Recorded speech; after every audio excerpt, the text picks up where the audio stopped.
सदस्य प्रिया Saroj ji. Honorable Speaker, sir, thank you so much for giving me this opportunity. कोशिश कर हल निकलेगा, आज नहीं तो कल निकलेगा, अर्जुन के तीर साथ साथ मरुस्थल से भी जल निकलेगा। ये कविता ने मुझे हमेशा कड़ी मेहनत करने के लिए प्रेरित किया है। एक युवा को हमेशा यही सिखाया जाता है कि हम सचमुच प्रयास करेंगे तो हम कुछ भी कर सकते हैं। एक युवा के नेता के तौर पर युवाओं के मुद्दा मेरे लिए हमेशा सर्वोपरि है। आज मैं एजुकेशन सिस्टम और नीट जैसे इम्पोर्टेंट एग्जाम के पेपर लीक की गंभीर समस्याओं पर चर्चा करने के लिए खड़ी हूँ।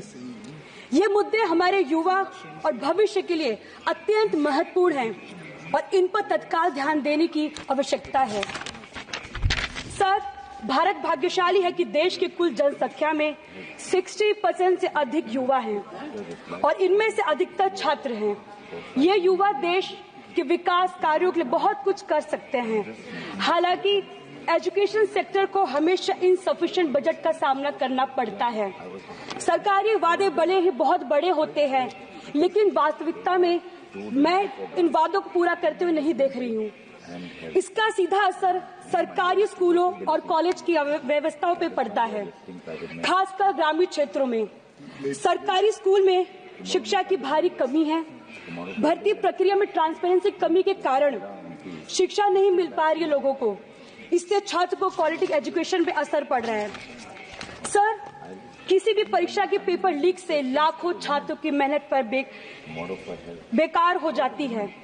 मेरे प्रदेश उत्तर प्रदेश के पुलिस कांस्टेबल परीक्षा 2024 और UPPSC RO ARO paper leak जैसे उदाहरण दिखाते हैं कि एग्जामिनेशन सिस्टम में गंभीर खामियां हैं। Sir, in this digital age where the world is moving towards technology advancement, our school lack basic technology facilities.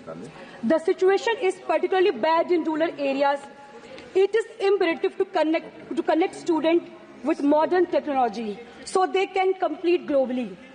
Sir, the repeated incidents of paper leak weaken the trust of students and parents in the government and the education system.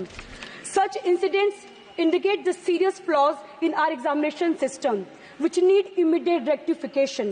The National Testing Agency has faced significant criticisms for delay in the conducting exams, which has serious implications for students. These delays means that students are experiencing delayed admissions in their college, which resulted in shortened semesters, impacting their academic progress, leading to a situation where 2-year postgraduate degrees are effectively taking 1.5 years to complete. This burden disproportionately affects the students from economically and socially weaker background, who face additional challenges due to extended timelines and financial pressures associated with delayed admissions.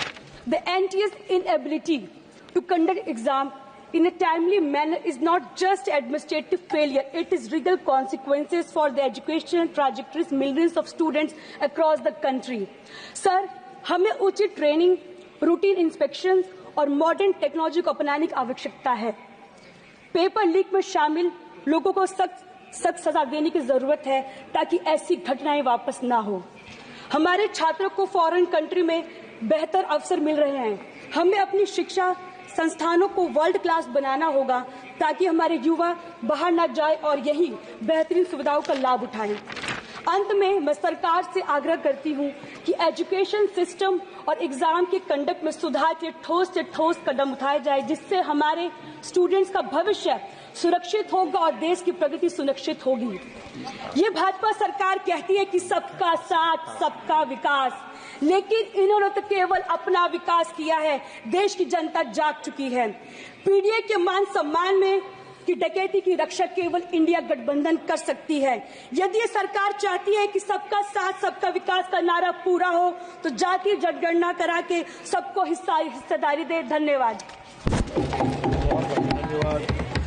अगर आपने हमारे channel को subscribe नहीं किया है तो आम public channel को सब्सक्राइब कीजिए और हाँ, बेल आइकन जरूर दबाइए।